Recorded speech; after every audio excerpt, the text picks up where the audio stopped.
वज़ीर दाखिला मोहसिन नकवी की स्पीड के चर्चे अब इस्लामाबाद के अंदर भी हमें देखने को मिल रहे हैं। जैसे ही उन्होंने अपने ओहदे का चार्ज संभाला, उसके बाद उन्होंने इस्लामाबाद के शहरियों को सहूलत फ़राहम करने के लिए और यहाँ पर जो ट्रैफ़िक का बड़ा मसला होता था, उसको हल करने के लिए दो बड़े मेगा प्रोजेक्ट्स जो हैं उसका आगाज़ किया था, जिसमें एक सरीना चौक अंडरपास था और दूसरा F8 कचहरी जो अंडरपास था और इंटरचेंज था।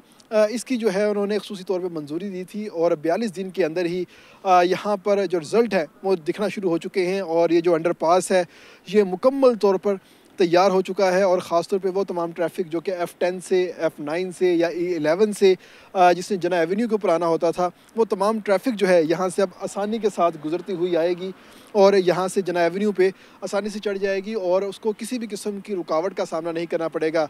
जबकि अगर इसकी रियलिटी की बात करें, इसके बैकग्राउंड की बात करें, तो यहाँ से आने वालों को यहाँ पर कम से कम 2 इशारों के ऊपर रुकना पड़ता था। ख़ास तौर पे वो तमाम लोग जो 11 की तरफ से आते थे, उनको पहले F9 का इशारा रुकना पड़ता था और बाद में दूसरा इशारा उनको जना एवेन्यू के ऊपर आने के लिए रुकना पड़ता था। अब उनको इस इशारे से निजात मिल जाएगी और यहाँ से वो फ्री होकर डायरेक्ट जो है इस अंडरपास के ज़रिए सीधा जना एवेन्यू के ऊपर चढ़ जाएंगे, जिसके बाद वो तमाम ट्रैफ़िक जो कि इस्लामाबाद डी चौक से उसने F10 की जानिब जाना होता था, उसको यहाँ से दूसरी एक लूप दी जाएगी, जिसके ऊपर काम जो है इस वक्त तेज़ रफ्तारी से जारी है और वहाँ पर ओवरहेड ब्रिज जो है वो बनाया जाएगा और उसका सरिया बांधने का काम जो है वो इस वक्त चल रहा है। वज़ीर दाखिला मोहसिन नकवी ने ख़ुसूसी हदायत की थी कि यहाँ पर कुछ भी हो जाए, काम 3 शिफ्टों के अंदर होगा और ये रात का ये पहर हो चुका है और यहाँ पर काम अब भी तेज़ रफ्तारी के साथ जारी है और काम रुकने नहीं दिया जा रहा, जिसका रिज़ल्ट जो है वो सामने है कि 42 दिन के अंदर ये अंडरपास जो है ये मुकम्मल कर दिया गया है। और आज इसका बाकायदा तौर पे वज़ीर-ए-आज़म पाकिस्तान मियां मोहम्मद शहबाज शरीफ,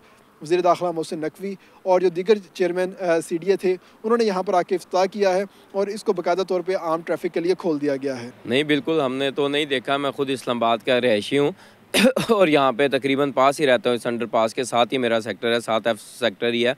मैंने नहीं देखा आज से पहले कि इतनी जल्दी इस्लामाबाद में कोई प्रोजेक्ट कंप्लीट हुआ हो। ये तो हमारे जो इस्लामाबाद के या यहाँ के वज़ारत दाखिला साहब हैं, मोहसिन साहब, ये उनकी बड़ी मेहरबानी है कि ये अंडरपास बहुत जल्दी बन गया है।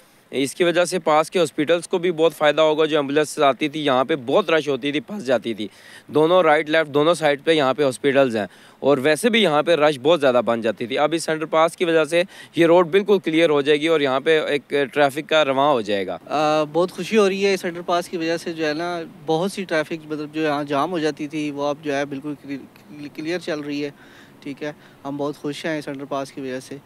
और बहुत सी ट्रैफिक यहाँ जाम रहती थी क्योंकि यहाँ बिल्कुल पास में बहुत से प्राइवेट स्कूल कॉलेजेस वगैरह भी हैं, उनकी बसेस वगैरह भी बहुत मतलब कि यहाँ फंस जाती थी और हॉस्पिटल की एम्बुलेंस वगैरह भी यहाँ फंस जाती थी। इस वजह से जो है ना, अब जो अंडरपास जब ये बन गया है नया, इसकी वजह से बहुत सी मतलब जो है ना सहूलियात हैं।